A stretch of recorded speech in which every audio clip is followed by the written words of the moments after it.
Leaving the empty room behind, I found my way back to the front desk, asking about Sharice's reservation. A slightly awkward, pale-faced clerk handed me a key without question. Room 915.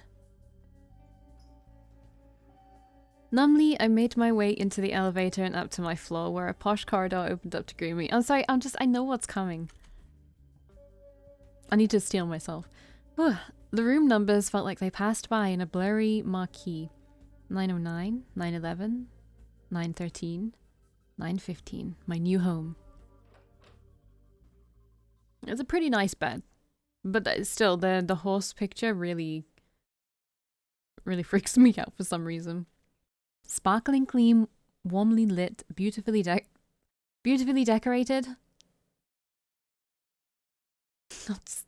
Everyone look at the horse picture and shake your head. No.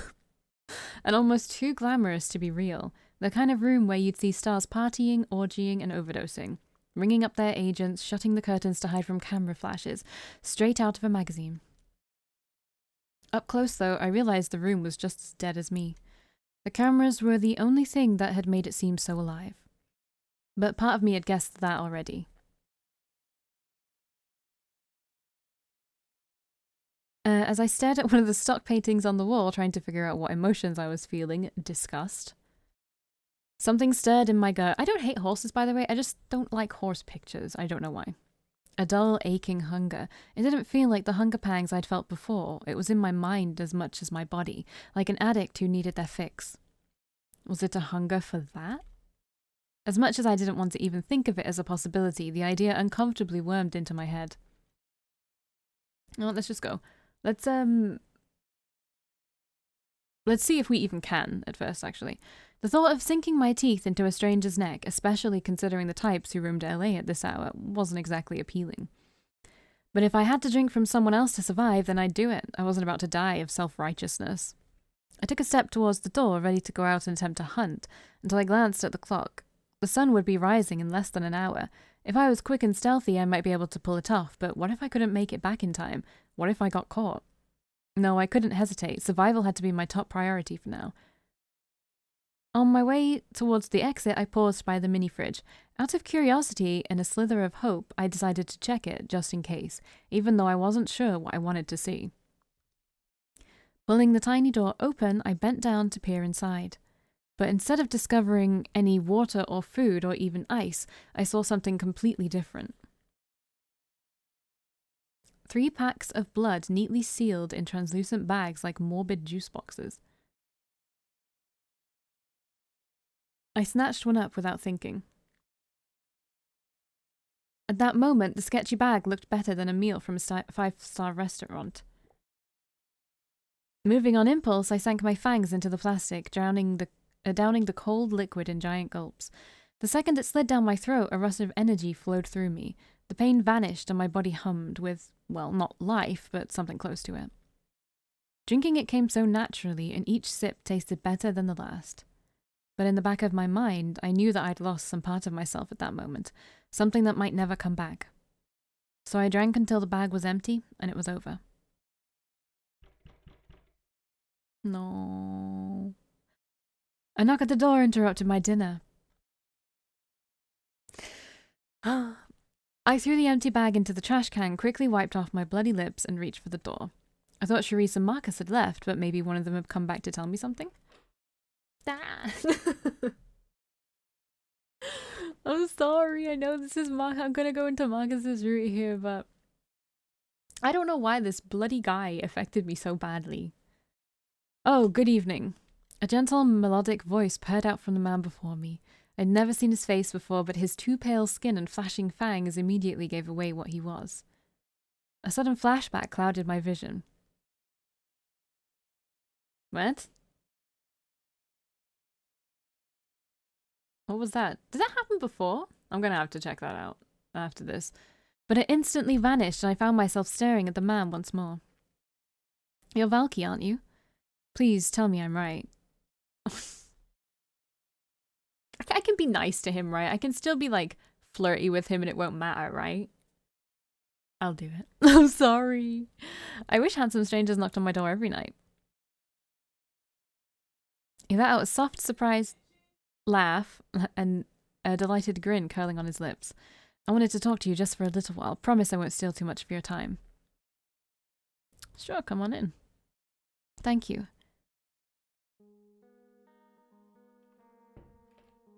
He slipped inside the room, glancing around curiously for a few moments. A faint floral scent drifted around him, just barely strong enough to be noticed. When he turned back to me, his eyes intensely fixated on mine, flicking away now and then as if he couldn't keep contact for too long. I didn't mean to catch you off guard, but I stopped by on, well, impulse. And really, I'm so happy that I did. He toyed with the fringe of his scarf, letting out a soft exhale. Oh, I'm sorry, my name's Heath. I already know who you are, of course, and I hope we'll get to know each other much better. I wouldn't mind if we got to know each other a lot better. I'm sure there'll be lots of opportunities since Hollywood is a small, beautiful world, but I don't want to seem like I'm taking advantage of your situation. I passed Charisse on my way in. She told me about what happened to you. It's awful. I'd say I'm sorry, but apologies won't get your life back, so I wanted to offer you a sympathetic ear and a shoulder to cry on if you needed it. He spoke quietly, gravely, as if he were attending a funeral for the Valkii who died back in that club. It wasn't so long ago that I lost my life too. The changes leave you almost numb at first, but when everything finally hits you, the loneliness is overwhelming.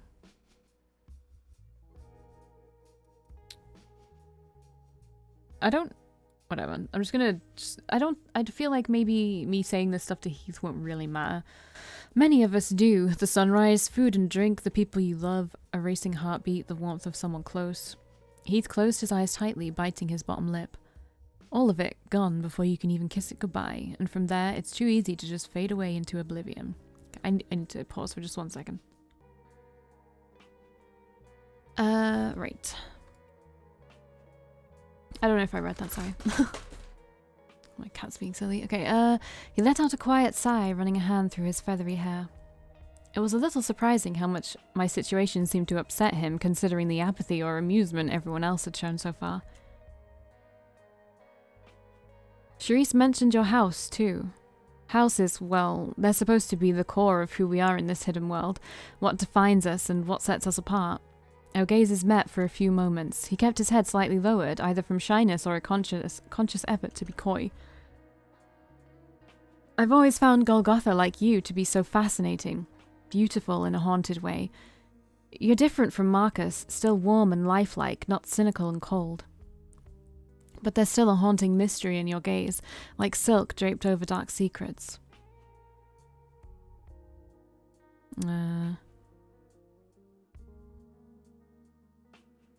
Your secrets are less secret than mine? I don't know what that means, but sure. I hope you can't see right through my heart, but if you can, then I hope you'll share some of your own secrets too.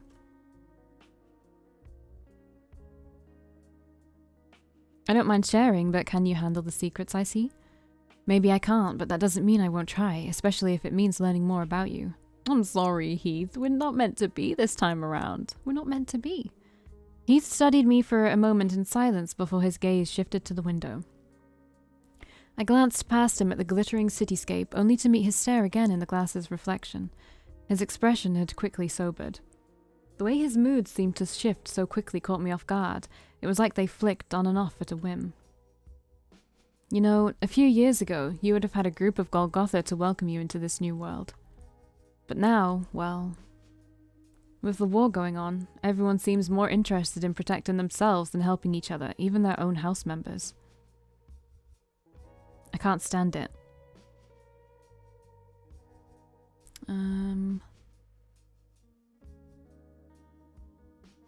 Is there any way to make peace? He shook his head, tracing his thumb along the cross at his neck. No, not while the Mavar and Golgotha refused to enter a treaty with us. The Ascari, that is. Sorry, I needed to move my mic. Until then, we're trapped in this endless cycle of bloodshed. I don't know who's more of a danger to us, the hunters or ourselves. Hunters? You mean vampire hunters? Yes, there aren't many of them, but they're always a lurking threat. Heath bit his lip, a troubled frown flitting across his face for a few moments. But listen to me, Valkii, please. More than anything, I hope you'll remember, if you don't want to be alone, you don't have to be. I run a bar downtown, nothing much, just a little nook for stars and a sanctuary for people like us. It's called Saturnalia. Won't you come by sometime? I don't mean to sound pushy, but the warm lamplight reflected in his eyes as they flicked up towards mine. In the following silence, I heard sirens echoing from somewhere far, far away. There's something different about you, something that I've never seen before. I'd really like to talk to you more if you'd let me. I'd love to come by, Heath. I might even make a surprise visit. I'm just being nice. Just being nice, okay? You can't blame me. He immediately lit up at that, like I just offered him his favorite thing in the world. I mean, he's like a little puppy right now. In the beginning, you just feel like he's a little puppy. I can't kick him. And I hope you won't make me wait too long. I don't know if I could bear it. I should leave. The sun's coming up soon, but I'll remember to say a prayer for your success tomorrow. Until then, if you ever need me, you know where I am. With a gentle bow of his head, he gave me one last long look. Good night, Valkii. Good night, Heath. Sleep well. I'm not going to be mean to him. Who could be mean to Heath? I don't know. I'm sure some people could be mean to him because he is problematic. But I feel like everyone in this game is problematic. With that, Heath quietly made his way to the exit, slipping outside. Once the door clicked shut behind him, I was alone again, in golden, solitary confinement. Like Heath said, the sun would rise soon, meaning I'd need to tightly shut the curtains and curl up until tomorrow night. In a way, I didn't want to. Shutting the curtains would mean surrendering to the reality that this wasn't all some insane dream. But I wasn't sure how much longer I could deny that reality.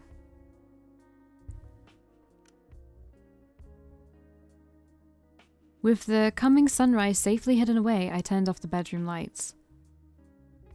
As I stared at the LED glow of the alarm clock, letting my transformed body sink towards something resembling sleep, one last thought drifted into my head. I felt deeply determined. Let's choose something different. I chose like the depressing ones because I felt like my character and Heath would bond on the loneliness that is being a vampire. I feel like every one of the vampires must feel it at some point, to some degree, I don't know. No matter what happened from here, I refused to let myself lose to fate. If I was trapped in this world, then I just have to find a way to survive. I wouldn't let this be the end. There was still too much left for me to do. With that feeling still settled in my chest, I closed my eyes. Finally, a comforting nothingness pulled me down into the dark and away from the coming day. So I guess, actually, before we choose, so we might not choose Marcus in this room. Ring ring, it's Marcus, hey. Isn't it Marcus? I think it's Marcus. We have to do the mission, and then we choose, right? Because we've then seen all of the 3 characters you can choose from. Ring ring, 12:01. I'd been waiting 3 hours for this call, anxiously pacing in my room. I picked up the phone before the 3rd ring, readying myself for Marcus's poetic drawl. Hello to our valued Hollywood Heights customer. But instead, a boisterous theatrical voice boomed at me through the receiver. Are you paying too much for your car insurance? We're offering a very special deal just for Hollywood Heights Platinum Rewards members. There's my American accent. Yes, give me the deal. That's just what I love, an excited customer. Did you know we also offer great deals on life insurance? You never know when tragedy will strike. Oh no, what if I'm already dead? That is a problem. Well, never fear, Hollywood Heights Insurance will find a plan that's right for you. Accidents happen, that's our motto. Accidents are a tender subject for me. The call suddenly went silent. I heard nothing, not even elevator music until... Hello, sister. How are you feeling tonight? Ready for the start of your Herculean trials, I hope? Aw, but I wanted the car insurance. No, I assure you, it's much cheaper traveling to hell in a handbasket. His low chuckle rasped at me through the line. Down to our business for tonight, however. The place you're going to go is July Company Parking, an abandoned garage downtown. That is where the parties of our doomed rendezvous are meeting. You'll need to find Randall and get him to call off negotiations. Do you follow me thus far, sister? Yeah, continue. Now listen carefully, because here comes the best part. There's a knife that Randall loves very, very much. Why, he loves that blade as much as lots of daughters love their daddy. If he thinks someone stole it, it'll drive him completely wild and put him in a very unprofessional mood. I heard Marcus inhaling sharply on the other end of the line, like someone preparing to gleefully deliver news. And that knife just so happens to be waiting for you at the hotel's front desk. You take that knife, show it to Randall, and pretend you took it off a Golgotha who wanted to drive a hard bargain with it. That's sure to ruin negotiations.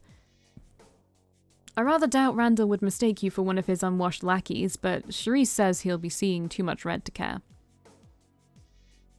This sounds sketchier than gas station sushi, but okay. If you want to get by in this existence, you'll have to get used to unsavory plays. Now, once you've finished up, return to the hotel bearing all your good tidings. I have faith in you, Valkii. Then again, I also had faith in Jack Kennedy, so maybe don't call yourself the Messiah just yet. Click. It was sink or swim then. I didn't have the first idea of what to expect, and that terrified me, but if I had survived so far in Hollywood among the living, then I'd find a way to do it among the dead. I want to have a look at my stats.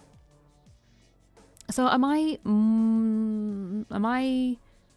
more Golgotha-y because I'm a Golgotha? Because everyone else fucking hates me. I mean, I know it's the beginning, but damn. After picking up the knife from the front desk out of the hotel and skulked out onto the street. July company parking. I vaguely remembered seeing that sign before, at least, so I had some idea of where to go. Steeling my nerves, I set out in the garage's direction, trying to avoid eye contact with any late-night passerbys. But as I walked, I started to feel the same aching hunger I felt last night. It was just a dull pain at first, but it quickly grew stronger, gnawing at me from the inside. I couldn't focus on anything else. Before I entered the parking garage, I'd have to find blood to sate myself, or else the pressure would snap me. Damn it. That was probably why the fridge had 3 blood packs, not just 1.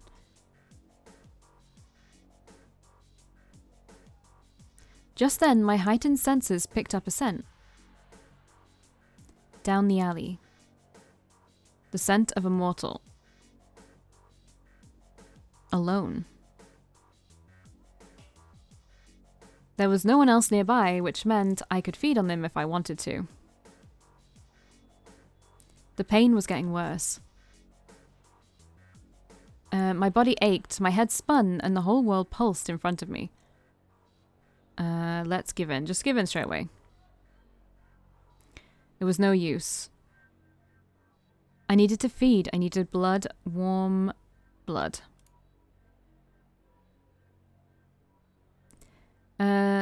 These were my new instincts. Everything had changed. And denying that would just be a losing battle. I slipped into the alley, pulled like a magnet towards that wonderful scent. It didn't take long before I caught sight of the source.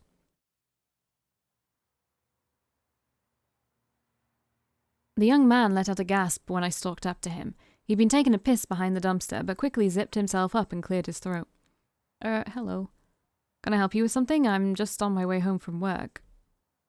His voice trembled. This was the first time someone had ever really been afraid of me, but the only thing I could concentrate on was the smell of his blood, suddenly the most delicious scent in the world. Just be weird. Here, kitty kitty. His face flickered with confusion and embarrassment. I mean, I feel embarrassed for clicking on that one, so I'm right there with you, dude. I took a step towards him slowly. He stayed in place, but I could see his whole body tensing up, getting ready to turn and bolt. Another step, and another, until he was only a foot or 2 away. Yeah, just straight up pull him. Oh, look at my nose piercing.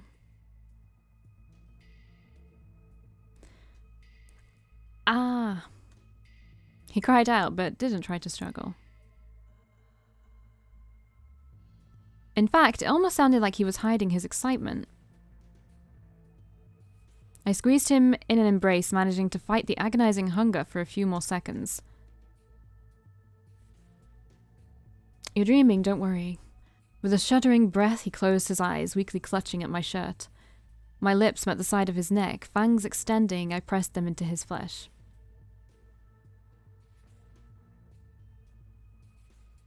And sunk them in. Again, not making those noises. Pretty sure I didn't before. I'm not going to do them this time either. Hot blood flooded onto my tongue, down my throat, sending sparks of life into my dead body. It was pure bliss. Not like food, not even like a buzz. It was a high, a delicious shock that ran through me and lifted me up. The blood pack from last night couldn't even compare. It was like tasting ambrosia after licking dirt off the ground. But it wasn't just the taste that made the moment euphoric. It was the experience, the predatory feeling of holding this mortal who squirmed with pleasure as I fed from him, the faint whimpers leaking out from beneath my fangs, soft and sweet. Why was it so unnervingly satisfying? Slowly his body grew limp in my arms, lightly trembling, chest rising and falling unevenly. I pulled back, licking my lips. I'd almost gotten carried away and drunk too much. It was so hard to help myself. The young man was still slumped in my arms, peacefully unconscious.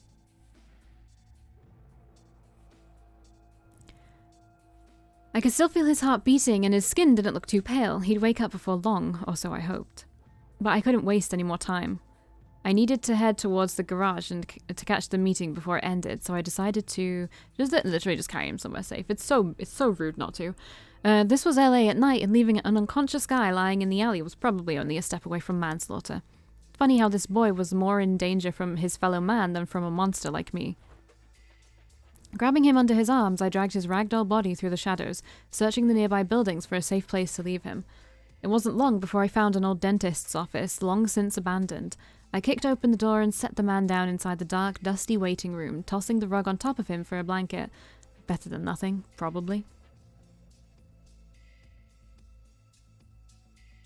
At last, with a somewhat lightened conscience, I hurried back to the street. That sign in the background always fucks with me. Because, like, what is it talking about? Is it talking about this game? Is it talking about all, like, games that have, like, a romance in them? Like, fake love? I don't know. It fucks with me every time I see it, though. But as I rushed towards the parking garage, savoring the last drops of blood on my tongue, I couldn't stop thinking about what had just happened. So this was what it meant to be a vampire, an urban, unholy apex predator. A parasite, just like Marcus had said, living off somebody else's life. There really was no going back. Oh, people keep messaging me. I need to learn to ignore it. July company parking garage closing October 8th. How many Octobers ago, I wondered. Judging from the litter and grime all around the sign, probably quite a few had passed. Well, it didn't matter, this was the place. A bored-looking thug stood by the entrance, obviously stationed as guard. My first trial by the looks of it. I have a pizza waiting for me next to me. I'm so hungry, I can just smell it, I just want to eat it. Putting on a confident expression, I strode up to him, clearing my throat. Place is closed, go dick around somewhere else. He barked a few short words out at me before I could even open my mouth. I'm one of the Golgotha meeting here tonight, please let me in. Oh yeah, I guess you do kind of look like one of those nutty bastards. He peered into my face suspiciously, letting out a grunt. But Randall told me not to let anyone else inside, too much shit at stake. Even if I promise you something later? Something, huh? Something like what? Whisper something incredibly dirty. Huh? What? You're into that? Well, damn, don't mind if I do. When you pass by on your way out, I'll pull you aside. I'm sure Randall will understand. Oh, he will. Mind letting me through, darling? Yeah, sure. Don't be too long in there. Yeah, fuck you. We're not doing shit. The guard stepped aside and I didn't waste any time hurrying into the garage. I was lucky they only had muscle and not brains in front of the entrance. Apparently his brain's in the downstairs region and not in the top. After darting down a few levels of the garage at top speed, I finally arrived. Loud whispers and rowdy laughter made it sound like the meeting hadn't started yet. I was just in time. The two groups standing across from each other were pretty clear-cut, and I could easily tell which house was which. One was full of rough types, probably gangsters and punks in life. Tattoos, leather, jackets, piercings, and wild eyes were everywhere. The other group, interestingly enough, looked like the complete opposite. Eccentric outfits, soft murmurs, and a large amount of eerie smiles. Almost instantly, I felt a pull towards them. In this strange, dark world, the Golgotha seemed to shine brightly. They looked like a library full of answers to all the questions swirling around in my head. But I didn't have a choice. I knew I'd have to wait before finally getting my hands on those answers. Alright, let's cut the bullshit and talk conditions. A deep voice suddenly boomed through the garage, making everyone fall silent. Moments later, a tall, muscular vampire pushed his way to the front of the Mavar group. The sheer force of his presence made it instantly clear who he was. When I blinked, I thought I saw some sort of circlet on his head shining brightly, but it vanished the next moment. Just an illusion. I only agreed to this meeting because I hate those Ascari bastards more than I hate you. I'm guessing it's mutual. If you want a truce, there better be something to sweeten the deal. I don't think these guys here will settle for anything less. Yeah! Hell yeah! Don't let him weasel out, Randall! Cheers of approval rang out from the rowdy group behind him. Why, of course, Mr. Randall. We wouldn't dream of offering anything but the fairest of terms for our Mavar brethren. One of the Golgotha vampires stepped forward, his sing-song voice tinged with a British accent. Fuck you, slimy bastard. We know what your game is. Snarls and jeering instantly rustled among the Mavar in response. Fairest. Sure. You bastards would cheat a blind date at dice if you could get away with it. So, what are you going to try to sell us? Fortune-telling services? Voodoo magic? We're going to need something realer than empty promises. The Golgotha vampire let out a smug chuckle, like he had a hidden trump card ready. I didn't like the sound of that. If I had to crash and burn this meeting, then I'd have to do something now before they worked out a deal.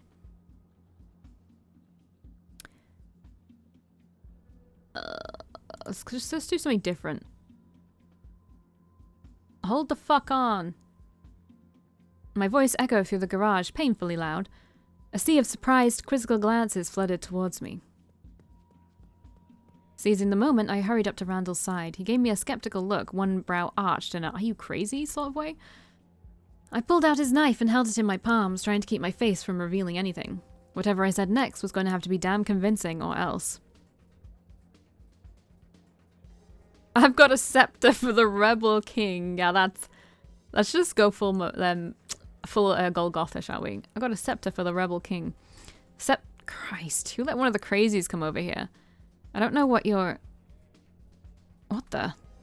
Cutting off mid-sentence, Randall glanced down at the knife in my hands. Then his eyes slid back up to mine, meeting my gaze wordlessly for a few moments. You know what? I think I said this before. I don't remember what the house or clan or whatever they call it in Vampire the Masquerade.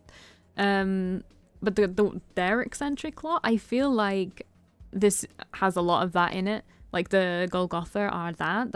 I think I already mentioned that one in my Heath playthrough, but and I feel like with Vampire the Masquerade, I hope I'm remembering that title correctly. Actually, I haven't played it, I haven't done anything with it in a long time.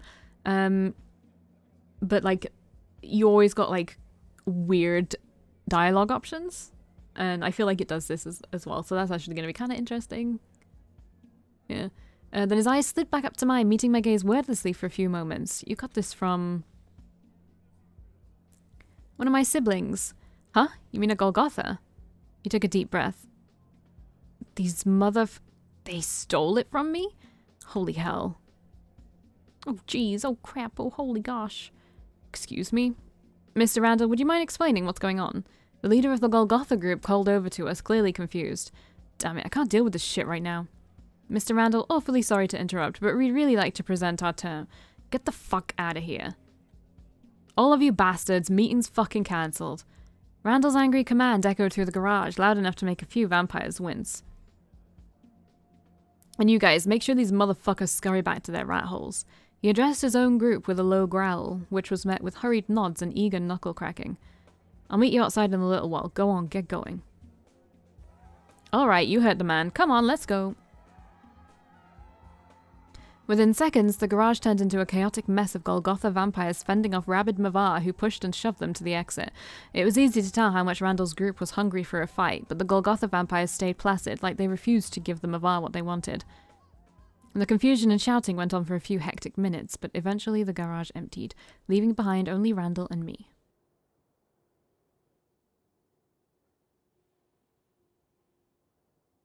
Man, you have some balls. After a long moment of silence, Randall let out a long, tired sigh, finally turning his attention back to me. That was supposed to be a trick, right? You were trying to turn me against the Gauls? Not gonna lie, it was a pretty shitty attempt. Even if they did bring my knife as a bargaining chip, there's no way they'd be that careless with it. Let me guess, Queen Bitch sent you, didn't she? You mean Charisse? Who the hell else? Fucking Charisse, figures. She must have known I'd see through this. It's too obvious. What the hell is she aiming for? Iskari and their mind games, damn it. Randall growled deep in his throat, fangs bared like a wild animal, but his rage didn't seem focused at me, much to my surprise. He was still holding the knife too, so I considered myself lucky. Ugh. Finally, he let out a groan, most of the anger on his face fading into annoyance. Probably good we didn't bargain with those freaks anyway. They were up to something, just like always. But you, I've never seen your face before, and I've seen just about every vampire in LA. And since you were sent on a suicide mission, it doesn't take a whole lot of detective work to see that you're new. Cannon fodder, kicked out to die. What's your name, anyway? It's just, again, be nice, be nice. Valkii, huh? Well, Valkii, way to make a fucking entrance. He didn't sound quite as pissed as I thought he'd be. I should probably tear you up for pulling that shit on us, but man, I guess you didn't get much of a choice. It's just like Queen Bitch taking a newbie and throwing her out to the sharks. But there's not a whole lot I can do for you, not with her on high alert. The Iskari still have the most power in LA right now, so if Charisse wanted you dead, well, you'd be dead. She'd find you no matter where you tried to hide out. Taking you in right now, well, you'd be too much of a risk, and I gotta look out for me and my group. His shoulders raised in a hapless shrug, one hand scratching at the back of his head. He really did sound apologetic, even though he didn't necessarily have any reason to be. Well, Charisse wants a truce with you eventually. Would you agree to one? What? She says you're the leader of the Mavar and wants to be allies. Ha! A choked laugh of disbelief erupted from his throat. If he reacted like that to just the mention of an alliance, it probably didn't bode well for Charisse. That's the dumbest thing I've heard all month, and I just read a magazine ad trying to tell me my dick wasn't big enough. Again, that's such a weird thing to say to someone you don't know. Sure, these guys look up to me, but I'm not their leader. They have no leader. That's kind of the fucking point. Told her that 100 goddamn times too. Hard concept for a dolled up fascist to grasp, I guess. He muttered his last words spitefully, grinding a stray piece of gravel underneath his boot.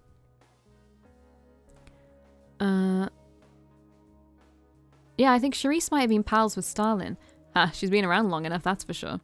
If you gave that woman Stalin's power, though, he visibly shuddered, probably not wanting to picture the scenario any further.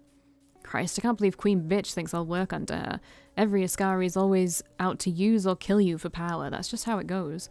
They say they're all about beauty and peace and words over fighting, but it's all a fucking sham. One big bunch of snakes. And what do you think of us? Us. Oh yeah, you're one of the... fuck. He pinched the bridge of his nose with his thumb and forefinger, grimacing. Kid, I got bad news for you. Your house, you got a lot of talents. Weird visions, prophetic dreams, seeing into people's hearts the second you meet them, stuff like that. But it's gonna get hard, real hard. A lot of newbie girls, they can't handle all the new gifts. Don't know how to separate reality from fantasy. Completely insane within a week. So, try and keep it together, okay? Why does it say Vandal?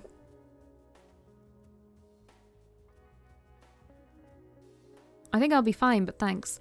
Yeah, I sure hope so.